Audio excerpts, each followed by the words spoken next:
अस्सलाम वालेकुम। Cotton Providence के नाम से एक यूट्यूब चैनल है, आप भी कभी विज़िट कीजिएगा, जो कि अमेरिकन बेस्ड है। और जिसको जिसका यूट्यूबर जो है वो एक अमेरिकन जज है। Basically he was from Italy and then his father migrated to this area and इधर जहाँ पे रह के ये मतलब बच्चे थे जब यहाँ पे आए थे। इनका नाम है जज डी कैप्रियो। कैप्रियो के नाम से अक्सर कैप्रियो फ्रैंक के नाम से इनको पुकारा जाता है।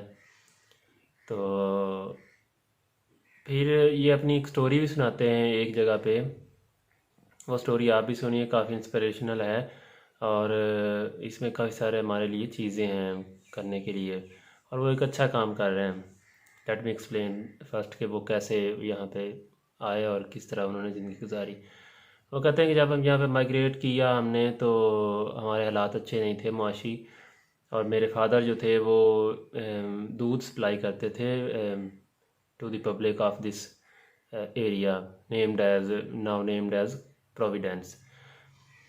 तो कहते हैं कि मेरी जूतियाँ, मैं छोटा बच्चा था, मैं स्कूल में पढ़ता था, बट हमारे जो है फाइनेंशियल हालात ऐसे थे कि मुझे फादर को सपोर्ट करना पड़ा। तो मैं भी साथ में दूध को जो है ना वो सप्लाई करता था। और मेरी जूतियाँ टूटी हुई होती थीं और मैं फिर भी इन्हीं गलियों में दूध वगैरह देता था। तो with the passage of time ये पढ़ते गए। फिर फिर आजकल वो जो है एज ए जज सर्व कर रहे हैं ट्रांसपोर्ट के डिपार्टमेंट में। जैसे हमारे यहाँ ये कोई चालान हो जाते हैं, रॉन्ग पार्किंग की है, किसी ने रेड लाइट क्रॉस की है या स्पीडी क्रॉसिंग की है, ओवर स्पीड जा रहा था, तो उन केसेस को जो लोग मतलब क्या है कि इंस्पेक्टर लोग या जो भी ट्रैफिक के वार्डन होते हैं वो जब उनको चालान कर देते हैं, तो इस पे वहाँ की पब्लिक जो है वो अगर समझती है कि ये चालान हमारा गलत हुआ है, तो ऐसे केसेस जो हैं वो इन्हीं कोर्ट्स में पेश होते हैं। और ये कोर्ट के जो जज होते हैं ये फिर फैसला करते हैं कि ये चालान आप पे करेंगे या नहीं करेंगे, या केस क्या है व्हाट्सएवर। तो ये इस किस्म के जज हैं। अब पिछले दिनों प्रोविडेंस की आवाम ने इनको एक ग्रैंड मार्शल का एक यहाँ पे सोशल एक लोकल एक टाइटल होता है, वो भी इन्होंने इनको दिया। अब उसकी वजह क्या है? उसकी वजह ये है कि ये जो जज हैं ये करते इस तरह से हैं कि जो भी केसेस इनके पास आते हैं, ये केस को लेके उस बंदे को बुला के उसको पूछते हैं कि हाँ जी आप बताएं, अगर आपको इस डिफेंस में कुछ कहना है तो। अगर वो बंदा कहता है कि जी मैं तो बस वो कोई मेरा बच्चा बीमार था तो चूंकि हॉस्पिटल जा रहा था तो लिहाजा मुझे पता नहीं चला, और ओवर स्पीडिंग मैंने की है, या रेड लाइट थी मैंने फिर भी राइट टर्न ले लिया, तो इस पे फिर वो जो जज साहब हैं वो समटाइम्स और ऑफन जो है वो इसको रिलैक्स कर देते हैं।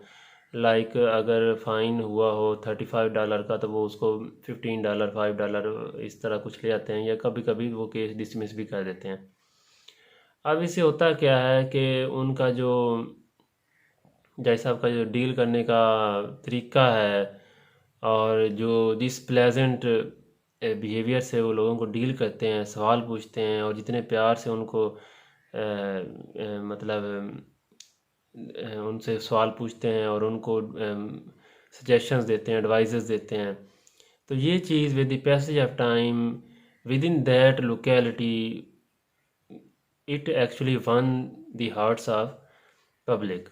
तो जज साहब ने लोगों के दिल जीत लिए हैं। इस पे उन्होंने उनको टाइटल दिया, उनको उनको बकायदा एक परेड करवाई वहाँ पे पब्लिक में ले जाके, और लोग सारे सल्यूट कर रहे थे उनको और बड़ा अप्रिशिएट कर रहे थे, प्रेज़ कर रहे थे। कोई कह रहा था कि आप हमारे लिए क्या हैं, आप हमारे लिए ऐसे हैं, आप ने बड़ा अच्छा काम किया है, मतलब वाक़ईतन लिटरली उनको अप्रिशिएट कर रहे थे, और वो डिज़र्व भी करते हैं।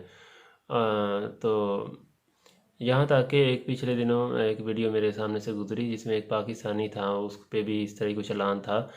वो गया तो उसने जाके कहना शुरू कर दिया कि डिकैप्रियो है, we are Pakistani, I am from Pakistan and we Pakistani very much love you and watch your videos and lot of people love you वगैरह वगैरह, इस तरह कहना शुरू कर दिया। तो उसने आगे से कहा कि यू आर बटरिंग मी, आप क्या आप मुझे मक्खन लगा रहे हैं? तो उसने कहा no this is true actually, lot of people from Pakistan watch your videos and वगैरह वगैरह इस तरह कहना शुरू कर दिया।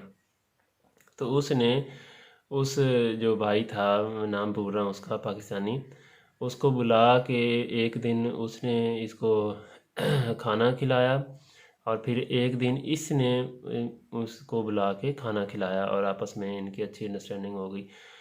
तो अच्छा, अब होता क्या है?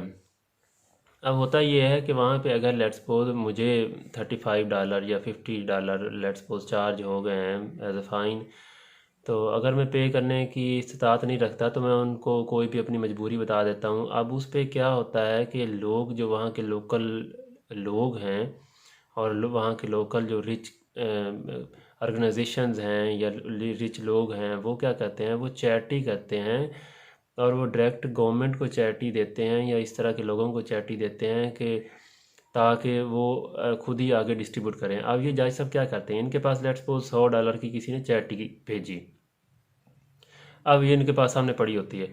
अब एक बंदा आता है, वो कहता है यार मैं तो नहीं दे सकता जज साहब, मैं तो फ़लाँ मजबूरी थी, मैं मेरे पास तो पैसे नहीं हैं, तो कोविड की वजह से मेरे हालात ख़राब हैं, मेरे पास जॉब नहीं है वगैरह वगैरह, मैं स्टूडेंट हूँ, तो आप मुझे काइंडली कंसाइज़ करें। तो वो क्या कहता है जज, वो उसकी फ़ीस जो है, क्योंकि गवर्नमेंट ने अगर एक चालान काट दिया है तो वो तो चालान गवर्नमेंट ने लेना ही लेना है। अब चाहे वो आप दें, चाहे कोई आपका दोस्त दे दे, चाहे कोई चैरिटी करने वाला आपकी जगह पे दे दे। अब वो क्या कहते हैं जज साहब, वो जो चैरिटी उनके पास आई होती है उसमें से वो कहते हैं कि अच्छा ठीक है, आप नहीं दे सकते, ये मेरे पास फ़लाँ, वो बंदे का नाम भी लेते हैं उस जगह बैठ के, कि फ़लाँ मसलन एक्स ने ये चैरिटी भेजी है, तो मैं इसमें से $50 जो है आपका फ़ाइन जो है वो गवर्नमेंट की तरफ रूट कर रहा हूँ।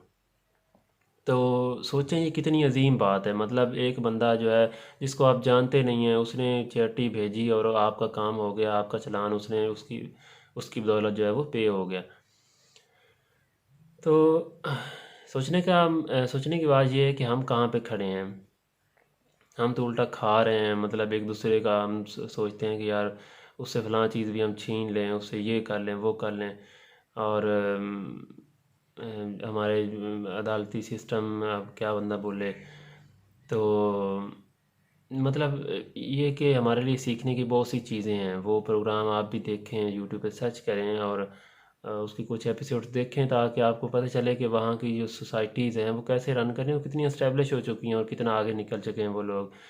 ठीक है, उनके पास में भी उनके पास दीन नहीं पहुंचा, इस्लाम नहीं है, बट जो एथिक्स हैं और मॉरल ग्राउंड्स हैं और जो नॉर्म्स एंड कल्चर्स हैं वो कितने हाई हैं, ये आप अच्छा, एक केस में सुन रहा था, आपको बताता चलूँ।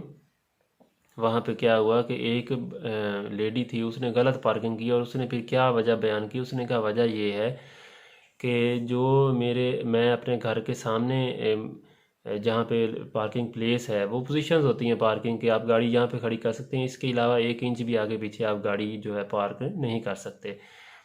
तो अब जब वो लेडी पे जब वो केस है, उसको फिर डिफेंस में वो आई, और उसने फिर ये बताया कि एक्चुअली क्या है कि जहाँ पे मैं गाड़ी खड़ी करती थी, मेरा जो पड़ोसी था उसने वहाँ पे उसके घर के सामने एक दरख्त था, वो उस दौरान में वो दरख्त कटवा रहा था, तो उसने कहा कि ये गाड़ी जो है आप थोड़ी सी आगे पीछे कहीं खड़ी करें, बिकॉज अगर ये दरख्त गिर गया गाड़ी पे तो गाड़ी आपका कोई नुकसान हो जाएगा। तो मतलब कितनी ऐसी चीज़ें, और वहाँ पे कितनी कंट्रोल्ड है, मतलब हर चीज़ नोटिस हो रही होती है। तो मुझे नहीं पता हम कब तक कहाँ पहुँचेंगे, बट सीखने की चीज़ें हैं, और ऐसा ऐसा हर बंदे को, जो भी साहिब इस्तिताअत है, जो बंदा अपनी डोमेन में रह के कुछ भी कर सकता है, अपनी कैपेसिटी में रह के उसको करना चाहिए। कुछ भी हेल्प आउट लोगों को, सोसाइटी इस तरह ही बनती है, हर चीज़ गवर्नमेंट पे नहीं कर सकती, हर चीज़ गवर्नमेंट आपको प्रोवाइड नहीं कर सकती। जो अफराद हैं वही कौमें बनाते हैं। तो उम्मीद है आपको ये सुन के अच्छा लगा होगा, और आप इसको वीडियो को आगे भी भेजेंगे लोगों तक भी, और वो कॉट इन प्रोविडेंस भी आप सर्च करेंगे और उसकी कुछ वीडियो ज़रूर देखेंगे, ताकि आप भी वो चीज़ देख लें जो कि मुझे अच्छी लगी हैं और वाक़ईतन वो काबिल इस्ताइश है। अल्लाह हाफ़िज़।